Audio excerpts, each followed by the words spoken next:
ఇప్పటి వరకు కామ్లీ ప్రేమ్ ఛానల్లో ఎన్నో పురాతన ఆలయాలు, వాటి యొక్క చరిత్ర, అలాగే దైవ దర్శనాన్ని కూడా చేసుకున్నాము. ఇక ఈరోజు మనం చూసే ఆలయం చాలా ప్రసిద్ధమైందండి. ఎందుకు ఈ స్పెషాలిటీ దేనికి అంటారా? ఇది మోడర్న్ టెంపుల్ అయినా సరే ఇక్కడ చాలా దేవాలయాలు ఒకే చోట ఒకే ప్రాంగణంలో ఉంటాయి. అవి కూడా చాలా కళాత్మకంగా ఉంటాయి. వాటిని చూసేద్దాం రండి. హాయ్ ఫ్రెండ్స్, నేను మీ Kamli. Welcome back to our channel Kamli Prem. ఈరోజు మనం ద్వారపూడిలోని అయ్యప్ప స్వామి టెంపుల్కి వచ్చామండి. ఇక్కడ ఈ టెంపుల్ ద్వారపూడికే ప్రత్యేకమైనది. ద్వారపూడి అని పేరు చెప్పేసరికి మనకి ఈ టెంపులే గుర్తుకొస్తుంది. లోపలికి ఒకసారి చూద్దామండి.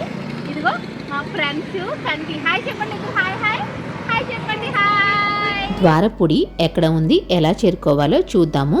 ద్వారపూడి డాక్టర్ బిఆర్ అంబేద్కర్ కోనసీమ జిల్లా మండపేట మండలానికి చెందిన ఒక చిన్న గ్రామం.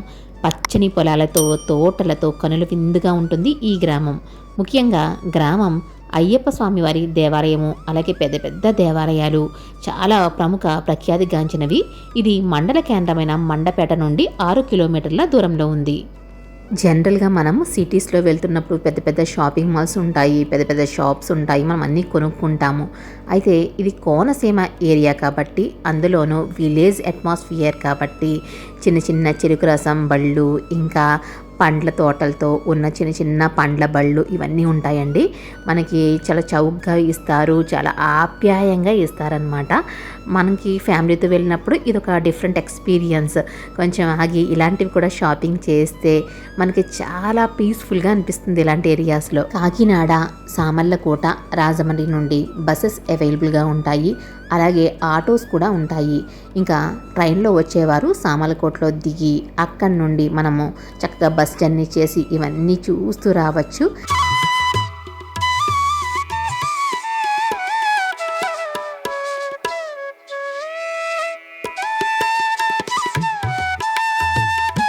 కోనసీమలో కళ్యాణ మండపాలు, మండువాలోగిళ్ళ ఇల్లులు కూడా చాలా చూడముచ్చటగా ఉంటాయండి.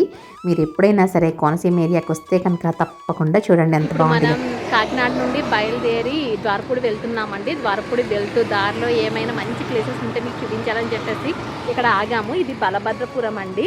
ఇక్కడ బలభద్రపురంలో సేమ్ టెంపుల్ ఆర్కిటెక్చర్ ఎలా ఉంటుందో అలానే ఈ కళ్యాణ మండపం చూసారా ఎంత అందంగా ఉందో. కోనసీమ ఏరియా ఆల్రెడీ చూసాం కదండి. మనం కాకినాడ నుండి బయలుదేరి బలభద్రపురము, వేట్లపాలెము, అనపత్తి ఇవన్నీ చూసుకుంటూ వెళ్తున్నాము. ఎంత సూపర్గా ఉందో చూడండి. అనపత్తిలో ఎక్కువ రెడ్డీస్ ఉంటారనమాట. రెడ్డి కళ్యాణ మండపము పైన టెంపుల్ కూడా ఉంటుంది. అందుకని ఆర్కిటెక్చర్ కానివ్వండి ఇదంతా కూడా ఇంత వెరైటీగా చాలా సూపర్గా ఉంది కదా. కొబ్బరి తోటలు, ఇలా గోదావరి పాయలు ఉంటాయండి, చాలా బాగుంటాయి. వరికి బాగా ఫేమస్ అన్నమాట.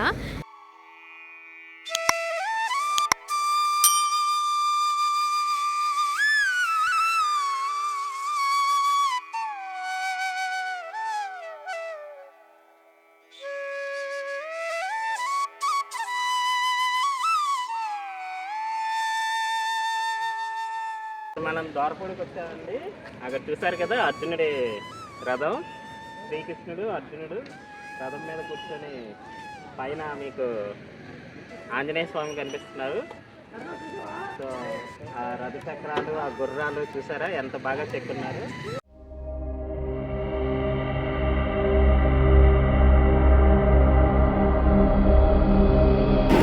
మనం ద్వారపూడి టెంపుల్కి వచ్చాము.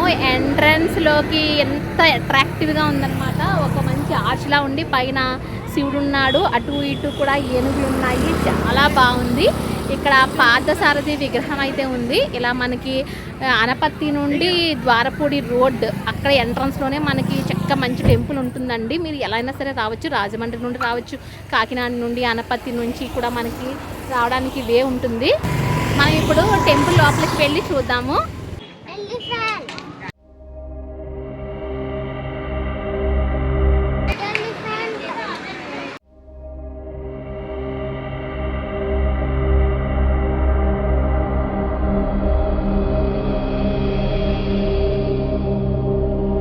ఒకే ప్రాంగణంలో అనేక దేవాలయాలు ఉంటాయి కాబట్టి మనకి చూడడానికి ఎక్కువ టైం పడుతుందండి. మధ్యాహ్నం 12 గంటలకి ఈ టెంపుల్ క్లోజ్ చేసేస్తారు. అలా అనుకున్న వాళ్ళు ఈవినింగ్ రండి. 4కి తెరుస్తారు. 4కి తెరిస్తే కనుక ఈవినింగ్ నైట్ అయ్యే వరకు కూడా చక్కగా ఆ ప్లేసెస్ అన్నీ కూడా చూడొచ్చు. మనకి గేట్ నుండి ఎంట్రన్స్లోనే నటరాజ విగ్రహం ఉందండి, గోల్డెన్ కలర్లోది. ఎంత అందంగా స్వామి నాట్యం చేస్తున్నట్టుగా నటరాజుది చాలా అద్భుతంగా ఉంది. మామూలుగా టెంపుల్స్ అంటే పెద్దవాళ్ళకి చాలా ఇంట్రెస్ట్ ఉంటుంది, దైవభక్తి కూడా ఉంటుంది కదా. కానీ ఈ టెంపుల్లో చిన్న పిల్లలు కూడా ఇష్టపడతారు. ఎందుకంటే ఇక్కడ సిమెంట్తో చూడండి జారుడు బల్లలాగా కట్టారు.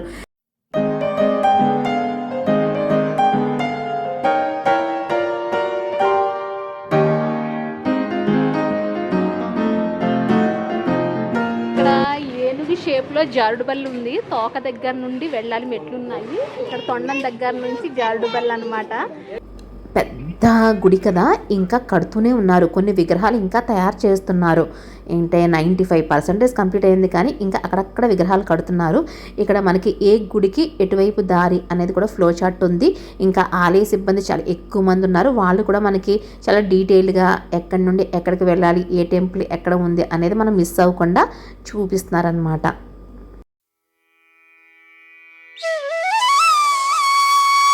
మెట్ల మీద ఒక 10 అడుగుల నంది కట్టారండి. చాలా పెద్ద విగ్రహం, చాలా బాగుంది. ఇదిగో ఫ్రెండ్స్ వాళ్ళ డాడీ బుల్లికంగి ఎక్కుతున్నారు.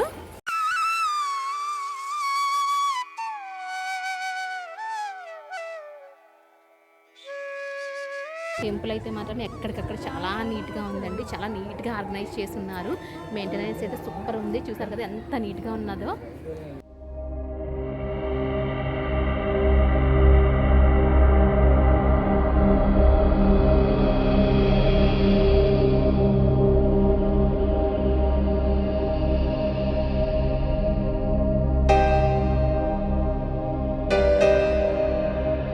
ఎంత అద్భుతంగా ఉందంటే ఇక్కడ మంచి పింక్ మార్బుల్తో శివాలయం కట్టారండి.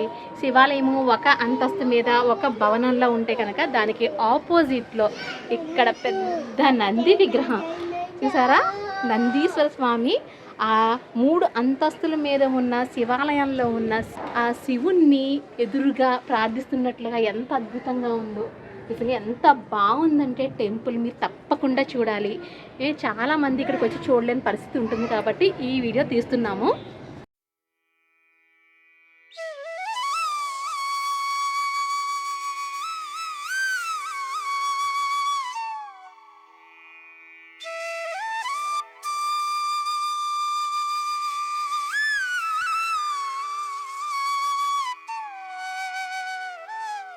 ఒకే ప్రాంగణంలో అనేక దేవాలయాలు ఉన్నాయి.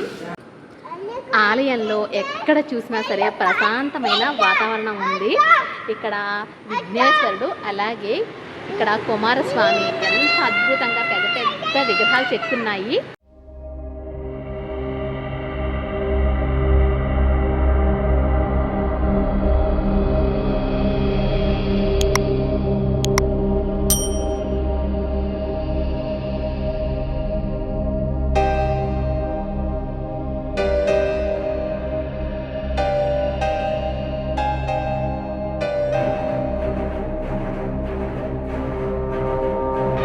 ఇది ఆంధ్ర శబరిమలగా పేరు పొందిన ద్వారపూడి వచ్చామండి. ఇక్కడ వచ్చేటప్పటికి ఏంటంటే మనకి అయ్యప్ప స్వామికి అలాగే దుర్గాదేవి టెంపుల్కి కూడా ఇక్కడ సింహద్వారం ఉంది. ఈ 2 టెంపుల్స్ కూడా ఈ లోపలే ఉన్నాయి. వీటికి ద్వారపాలకులుగా సుబ్రహ్మణ్యేశ్వర స్వామి, ఇటు వినాయకుడు ద్వారపాలకులుగా ఉన్నారు. ఎంట్రన్స్ మాత్రం సింహద్వారంతో భలే ఉంది. ఆలయ చరిత్ర ఏమిటో తెలుసుకుందామండి. స్వామి జయేంద్ర సరస్వతి 1989లో అయ్యప్ప పంచలోహ విగ్రహము మరియు హరిహర భారీ విగ్రహం ప్రతిష్ఠించారు. పవిత్రమైన 18 మెట్లు శబరిమల అయ్యప్ప ఆలయ సాంప్రదాయాన్ని పోలి ఉండే లార్డ్ అయ్యప్ప విగ్రహానికి దారితీస్తుంది. ఆలయ సముదాయం 4 అంతస్తులను కలిగి ఉండి మరియు నిర్మాణ పనులు మరియు దైవిక శిల్పాల ద్వారా హైలైట్ చేయబడిన భారీ ఆకర్షణీయమైన పుణ్యక్షేత్రాలను కలిగి ఉంటుంది. ద్వారపూడి ఆలయంలో పూజలు చేయడం ద్వారా జాతకంలో శని యొక్క ప్రతికూల ప్రభావం నుండి మనం దూరంగా ఉండవచ్చునని నమ్ముతారు. ప్రత్యేక పూజలు మరియు ఉత్సవాలు కూడా జరుగుతూ ఉంటాయి. మకర నక్షత్రం రోజున అయ్యప్ప విగ్రహాన్ని హంసలాంటి రథంపై ఆలయ సముదాయం నుండి మేడపాడు వంతెన వరకు తీసుకువెళ్తారు. ఆంధ్రప్రదేశ్లో ఉన్న వాళ్ళకి కేరళ కాస్త దూరం కాబట్టి మకర దర్శనం కోసం శబరిమలకు వెళ్ళలేని భక్తులు, అలాగే అయ్యప్ప దీక్షలో ఉన్న భక్తులు అక్కడ కేరళకు వెళ్ళలేని పక్షంలో ఇక్కడ ద్వారపూడికి తరలి వస్తారు.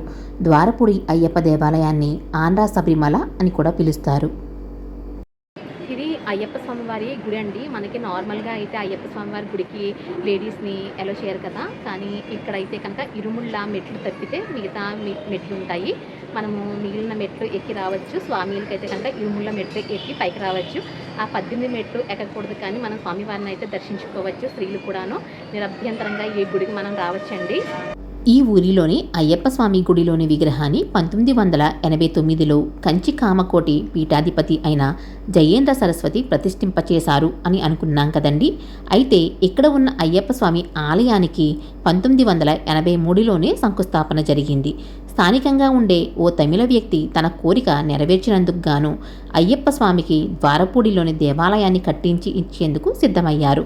ఇలా ద్వారపూడిలోని అయ్యప్ప స్వామి ఆలయ నిర్మాణానికి బీజం పడింది.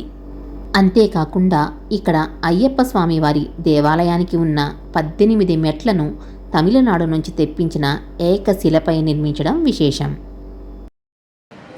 చాలామంది మహిళలు అయ్యప్ప స్వామి వారిని దర్శించుకోవాలని మనసులో ఉంటుంది. అటువంటి వారు ఈ ద్వారపూడి అయ్యప్ప స్వామి వారి ఆలయానికి వచ్చి దర్శించుకోవచ్చు. ఆ స్వామివారి దర్శన భాగ్యాన్ని మనకు కల్పించారు. ఇక్కడ స్వామివారి దర్శనం చేసుకొని ప్రసాదం తీసుకోవడానికి వచ్చామండి. అయ్యప్ప స్వామి ప్రసాదం, అన్నవరం ప్రసాదం, తిరుపతి లడ్డు ఇవన్నీ ఎందుకో తెలియదు, కానీ అసలు మనం ట్రై చేసినా సరే అంత టేస్ట్ అయితే రాదు. అమృతం అన్నమాట, అమృతంలాగే ఉంటాయి. మరి ఆ టేస్ట్ ఎలా వస్తుందనేది చెప్పలేం. కానీ దీంట్లో వేసి అది నువ్వు కూడా దీంట్లో వేసి ఇంటికి వెళ్ళిన తర్వాత తిందామే. ఇంటికి వెళ్ళిన తర్వాత అందరికి పంచే తిందాం. ఓకేనా? రండి జ్యూస్ తాగుదాం. అక్కడ ఫ్రిడ్జ్లో ఉన్నాయండి.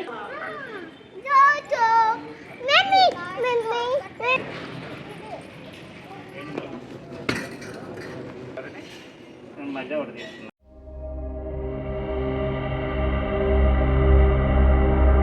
ఈ ఆంధ్ర శబరిమల అయ్యప్ప స్వామి వారి దేవాలయంలో మనము వినాయకుడు, ఆంజనేయ స్వామి, కార్తికేయుడు, అర్ధనారీశ్వరుడు మొదలైన వారందరి విరాట్ స్వరూప విగ్రహాలు ఇక్కడ చక్కగా తయారు చేసి పెట్టారండి. ఇలాంటి విరాట్ స్వరూపాలను ఇక్కడ మనం దర్శించుకోవచ్చు. పేరుకు తగ్గట్టుగానే ఈ ఆలయం చాలా ప్రశాంతంగా ఉంది, అలాగే చూడడానికి కూడా చాలా అద్భుతంగా ఉంది.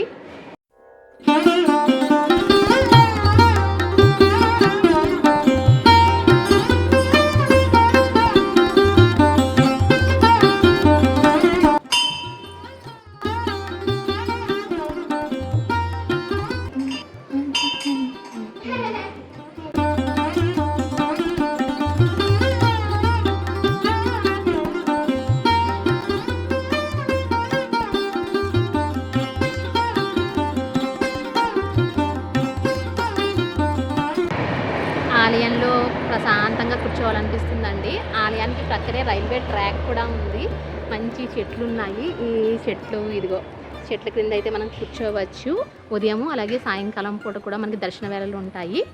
ఇదిగో ఫ్రెండ్స్ వచ్చాడు. దర్శనం బాగా అయిందా ఫ్రెండ్స్? ఇలారా ఇదిగో కన్వి అయితే ఎక్కేస్తుంది. కన్వి చాలా అల్లరి చేస్తోంది. అక్కడ పూజారులు వాళ్ళందరూ అడుగుతున్నారు కన్విని. కన్వి అదిగో కన్వి ఇలా చూడు. హాయ్ చెప్పు, హాయ్ చెప్పు, హాయ్ చెప్పు అందరికీ.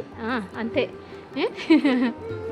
కొన్ని టెంపుల్స్ చూసాము. తర్వాత కాసేపు కూర్చొని రెస్ట్ తీసుకొని మళ్ళీ కొన్ని టెంపుల్స్ చూద్దామని వెళ్తున్నాము. భలే ఉందండి. కూర్చోవడానికి బాగుంది, ఆడుకోవడానికి బాగుంది, దైవ దర్శనానికి అయితే అంతకంటే భలే ఉంది.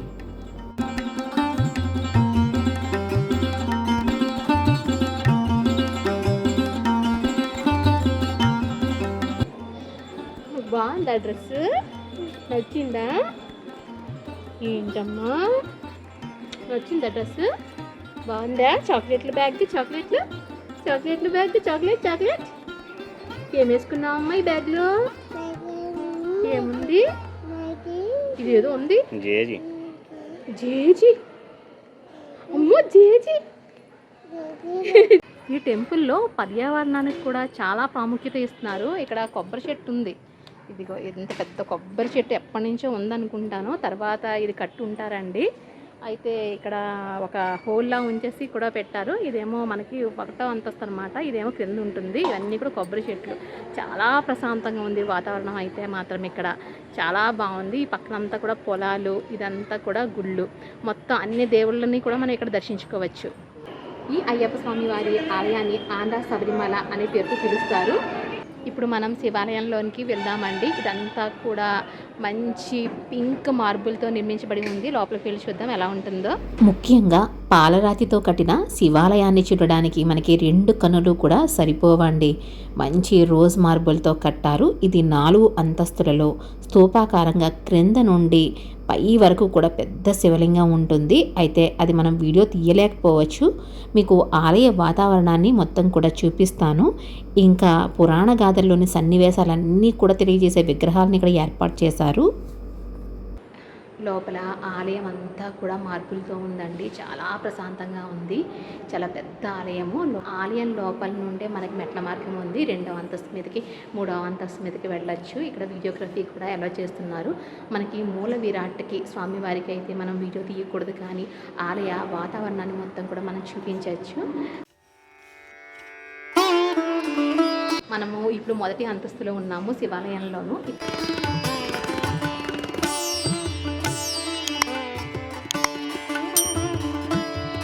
శివాలయం 1వ అంతస్తు మొత్తం చూస్తున్నాము. గోపురాలు అయితే ఎంత అందంగా ఉన్నాయో అండి. చాలా ప్రశాంతమైన వాతావరణము. చాలా ఎక్కువ ప్లేస్లో కట్టారు. ఇటు పక్క మనకి నామం కూడా కనిపిస్తుంది. ఇది వచ్చేసి మనకి శివాలయం అయితే కనుక దానికి వైష్ణవాలయము. శివకేశవులు వేరు కాదు అని తెలపడానికి ఇలా మనకి శివాలయం ఒకవైపు, అలాగే వైష్ణవాలయం ఒకవైపు కూడా ఉంది.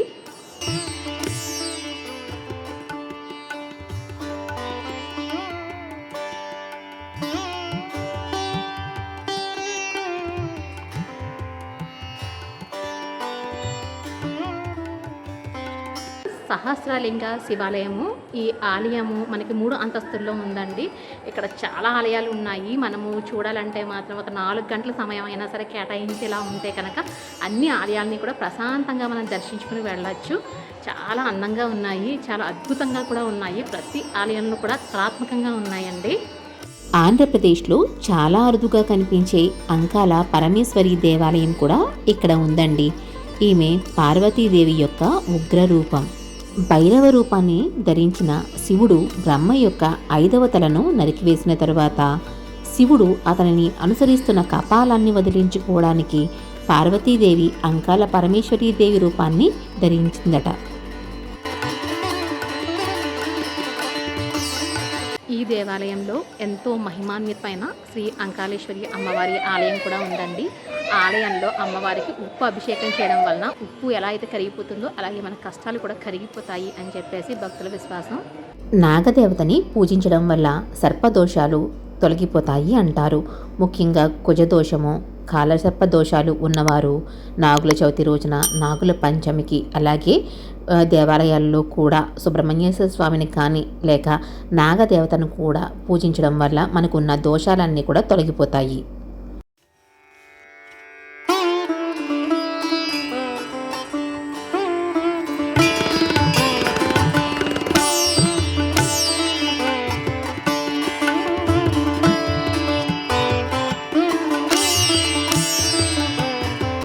పార్వతీదేవి ఆలయంలోకి వెళ్ళడానికి ఒక సింహ ముఖద్వారంలా ఉంది కదండి. ఇక్కడ లక్ష్మీదేవి ఆలయానికి ఒక ఏనుగు ముఖద్వారంలా పెట్టారు. చాలా అద్భుతంగా, చాలా క్రియేటివ్గా ఉన్నది. మొత్తం టెంపుల్స్ అన్నీ కూడా చాలా కళాత్మకంగా కట్టారు.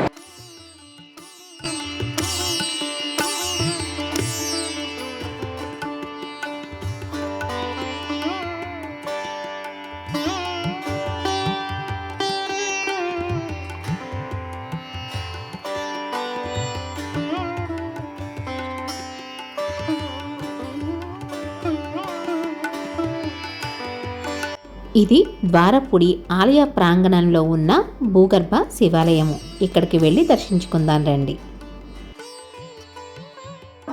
ఇక్కడ ప్రవేశ ముఖద్వారం చాలా అద్భుతంగా ఉంది. లోపలికి వెళ్ళి చూద్దాం. భూ కైలాష్గా పిలుచుకునే ఈ ఆలయంలో మనం ప్రవేశిస్తున్నామండి. చూస్తున్నారు కదా, ఒక గృహ లాంటి ప్రదేశం ఉంది. లోపలికి వెళ్తున్నాము. ఇక్కడ ఒక టర్నింగ్ కూడా వచ్చింది. ఇంకా చాలా లోపలికి వెళ్తున్నాం. చూద్దాం రండి.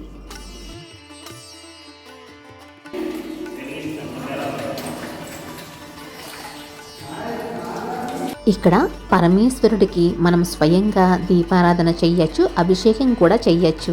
ఒక గృహలాగా ఉండి వాటర్తో నిండిపోయి ఉంది. అయితే భక్తులకు కొంచెం వీలు కల్పించడం కోసమని కొంచెం వాటర్ లెవెల్ అయితే తగ్గించారు ఇక్కడ.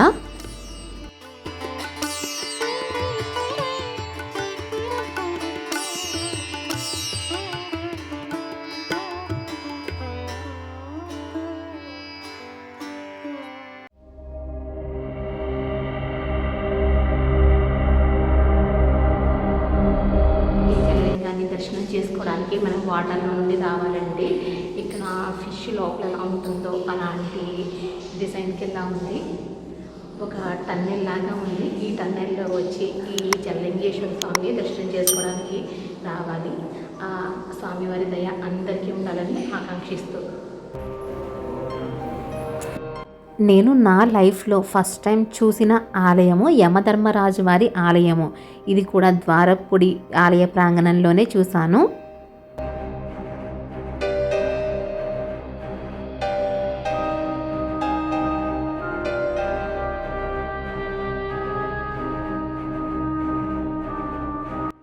ఈవినింగ్ 4కి వచ్చామండి. ఇప్పుడు టైం 7 అవుతుంది. ఇది వెంకటేశ్వర స్వామివారి ఆలయం అన్నమాట. ఆల్మోస్ట్ చీకటి పడిపోయింది. బయటంతా కూడా అద్దాలతో ఉంది. చాలా అపురూపంగా ఉంది ఆలయం అయితే లోపల వీడియోగ్రఫీ కానీ ఫోటోగ్రఫీని కానీ అలో చేయలేదు. కాబట్టి లోపల మనకి వీడియో తీయడానికి మీకు చూపించడానికి అవ్వలేదు. కానీ మీరు ద్వారపుడి వస్తే మాత్రం ఖచ్చితంగా చూడవలసిన ఆలయం వెంకటేశ్వర స్వామి ఆలయం. ఇక్కడ దశావతారాలు అలాగే ప్రతి అవతారాన్ని కూడా అద్దాలతో చెక్కారండి. చాలా అద్భుతంగా ఉంది. అంటే నా మాటల్లో నేను వర్ణించలేను. ఆలయాలన్నీ దర్శించుకునేసరికి మనకి నైట్ అయ్యిందండి. నైట్ కూడా ఈ విగ్రహాలు ఎంత బాగా లైటింగ్ ఫోకస్లో ఎంత బాగున్నాయో. ఇలాగా పార్థసారథి అర్జునుడికి గీతోపదేశం చేస్తున్నట్టుగా విగ్రహం అయితే హైలైట్గా ఉంది. చాలా అద్భుతంగా ఉంది కదండి. చూసారు కదండి ద్వారపుడి ఆలయాన్ని. ఈ వీడియో మీకు నచ్చితే కనుక తప్పకుండా లైక్ చేయండి. అలాగే మన ఛానల్ని సబ్స్క్రైబ్ చేసుకోండి. మరొక మంచి ఇంట్రెస్టింగ్ వీడియోతో మళ్ళీ కలుద్దాము. Thank you so much.